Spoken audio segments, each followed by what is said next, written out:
মুদি, প্রসাধনী এবং ক্ষুদ্র এবং অতি ক্ষুদ্র বাণিজ্যিক প্রতিষ্ঠানগুলোকে ভ্যাট এবং করের আওতা মুক্ত রাখার দাবি জানিয়েছে বাংলাদেশের দোকান মালিক সমিতি। পাশাপাশি আয়কর আইনের ২১৬ ধারা বাতিলেরও দাবি জানিয়েছেন সমিতির নেতারা। তারা বলছেন যে সীমিত আয়ের প্রান্তিক ব্যবসায়ীদের উপর ভ্যাটের বোঝা চাপালে এসএমই খাতে নৈরাজ্য তৈরি হবে। সমিতির নেতারা অভিযোগ করেছেন এ সময় যে অদৃশ্য কারণে এনবিআর অটোমেশন হচ্ছে না।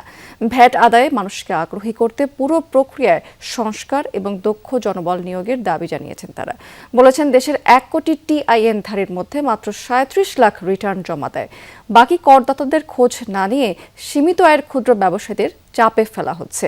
প্রান্তিক পর্যায় থেকে কর আদায়ের সক্ষমতা সরকারের এখনো পর্যন্ত তৈরি হয়নি। এতে রাজস্ব আদায়ের চেয়ে খরচই সবচেয়ে বেশি হয়। ভ্যাট প্রদান করে ভোক্তা ব্যবসায়ীরা কালেক্টরের ভূমিকা থাকবেন।